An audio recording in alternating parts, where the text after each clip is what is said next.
Well, good afternoon, YouTube. Pastor Lavelle Jennings here again from the Gazebo Talk. We have for you today two men that have been here in Baldwin for a while, and they got good history here. We have O.G. Myers and we have Abe Williams.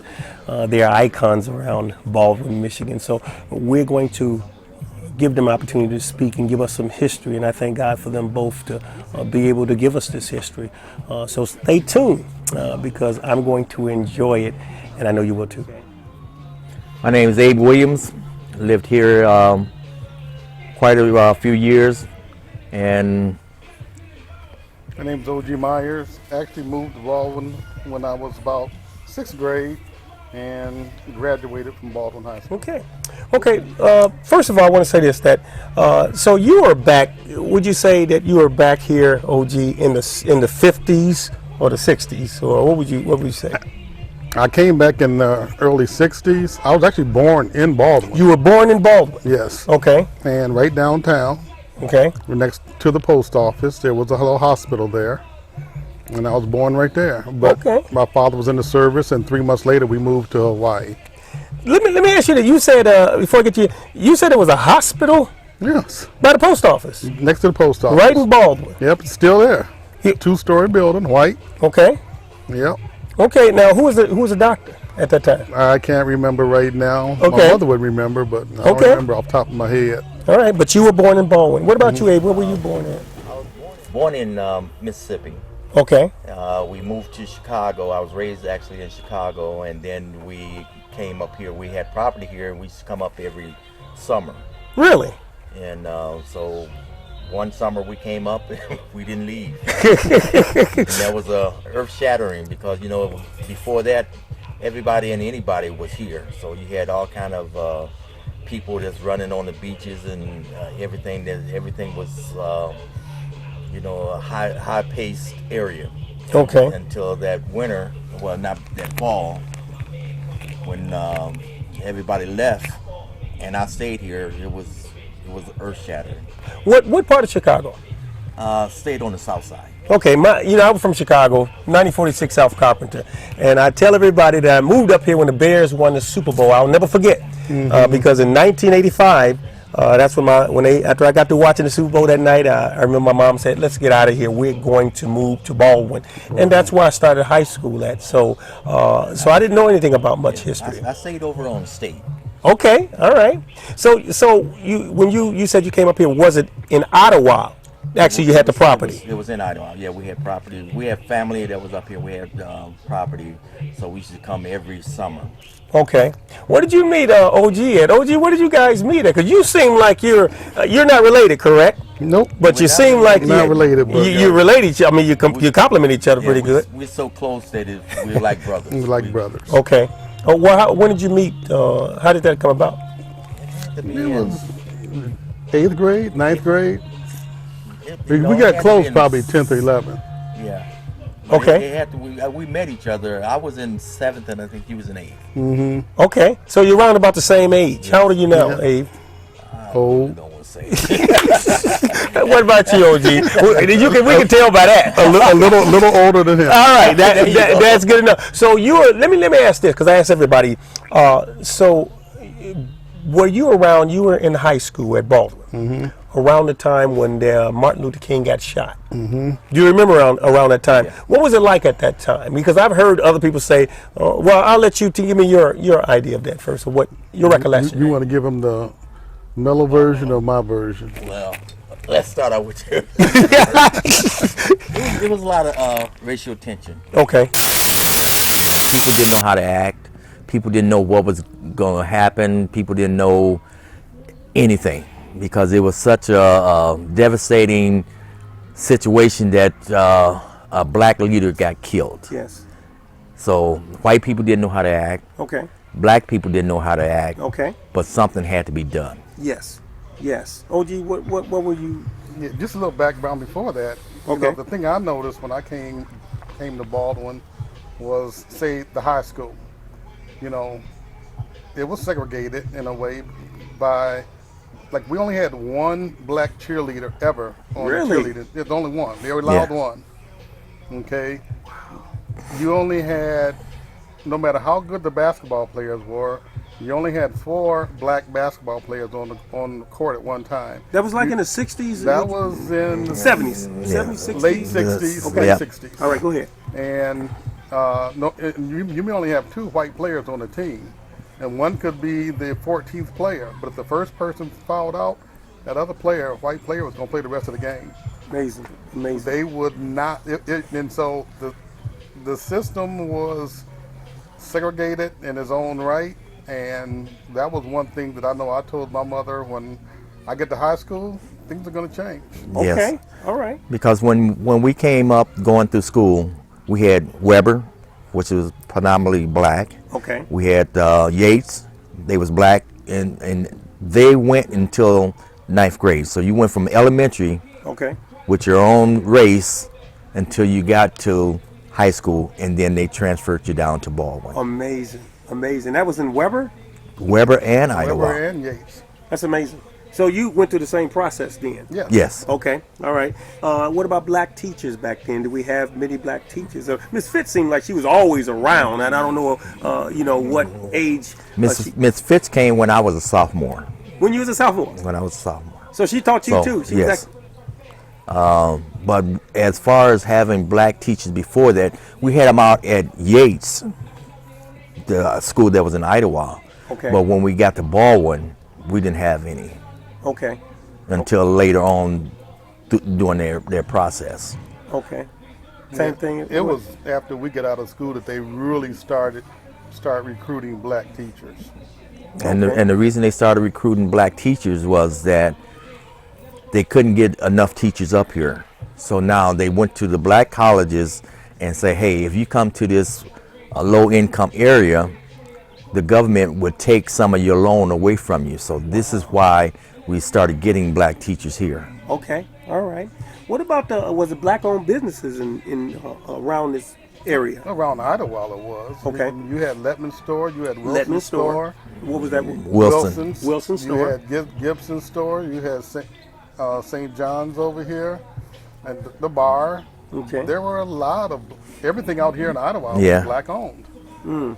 Was there many whites? I used to hear when some of the interviews they said on the island. They call it the island. Is that what you? Yes. Okay. They said at one point in time, no whites came out. No here. whites came out here. It was, if you seen a white, it was because they broke down or something like that. Yeah. After desegregation and whatnot, and like the Martin Luther King thing and all that, and with the riots and all that, white people stayed away. Okay. They stayed away. Yeah. Okay. And, It was they were taboo afraid. that they came down. They did not come down Baldwin Road to Foreman Road. Foreman Road was like a cutoff. The other one was Broadway. So that was where they did not show up. That's amazing. That's amazing. And I haven't heard this in any interviews, but what I did hear, there was a lot of stars out here at that time. It was like a safe haven for the blacks around the world to come It to was. Ottawa. So that's your recollection too. Yep. And My stepfather, he was a licensed plumber that was here. So he went through all of the clubs, the Flamingo and Paradise and stuff like that. I used to help him, fix the pipes and You stuff helped. like that. Okay. So I did see some stars because I got into some of the clubs because they knew I was with him. That's But exciting. Go ahead. Yeah. it was good. Okay. And Same. you had anybody and everybody came through here. That's Yeah, amazing. if you look at the history, there were probably 50 Idlewilds back in the day, places for blacks to go for entertainment. Okay. But Idlewild was the most famous. Idlewild was the biggest. Idlewild was the one that had the entertainment and the clubs and the party and whatnot. But again, you got to remember, it was higher echelon. It wasn't us that were out there partying back in the day. You had the rich black folks coming in. And Okay. they were the ones running things. Okay. Yeah. All right. They ran things out here.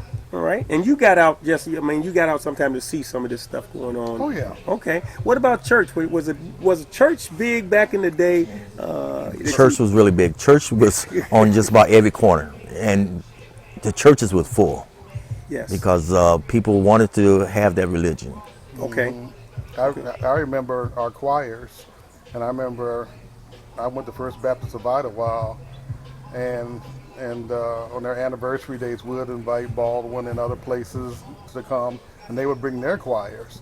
And it was almost like the battle of the band. Yeah. It was a big thing. You It was a big thing. had a big sing off. Oh, yeah. I mean, Really? Oh, yeah. yes, you had the robes, you had to look good, you had to sing good, you had to have must your have been something. great pianist or organist to play, and I mean, you had to have the Oh, yeah. latest songs up. That is excellent. You know, and I've never had. It's you guys are the first ones that have said that, and it's make me happy just listening to it. Everybody went to church, no matter what you did on Saturday night. You still in went to church. Yes. Okay. Let me ask this now.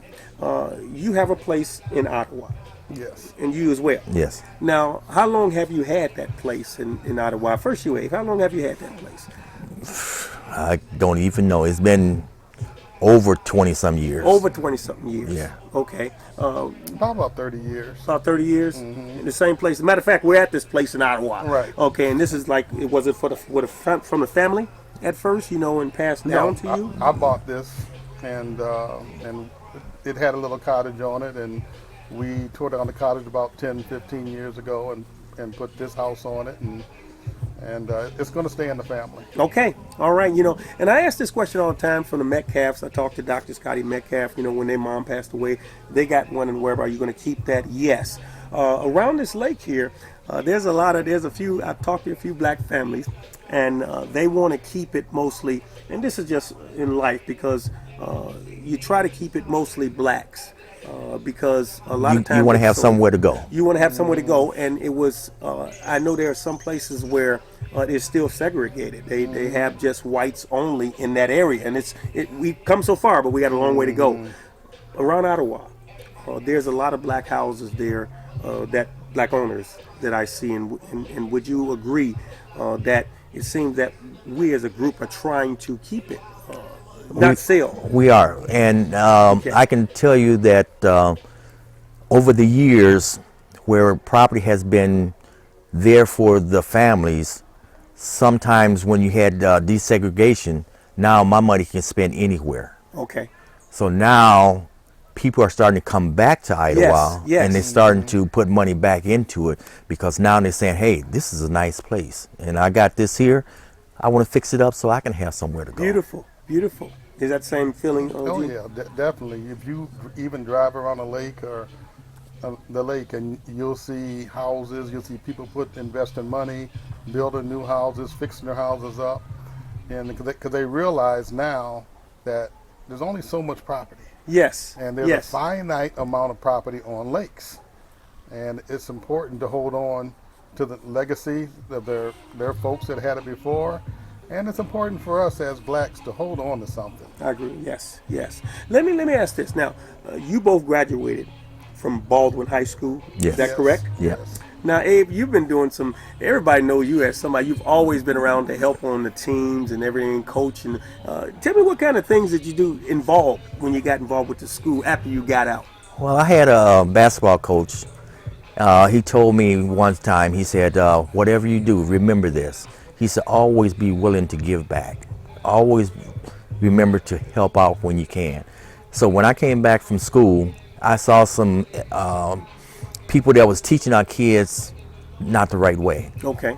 So I said, hey, and this, my wife told me, if you see something that's not doing right, what are you supposed to do?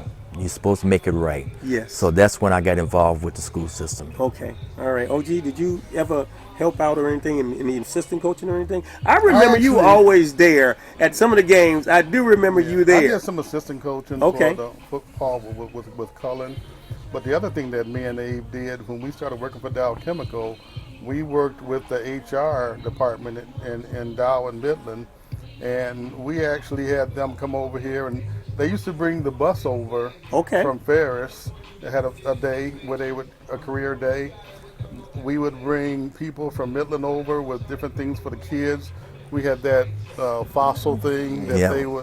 the kids would play with, and Dow bought a bunch of computers and stuff for the high school back during that time. Okay. So we were always trying to do whatever we could. Put our kids for on the same resources. Yes. level Come back. playing field. Yes, that's very good. So yeah, it seemed like you were both involved with school. Did you have any kind of college degree or anything, college experience?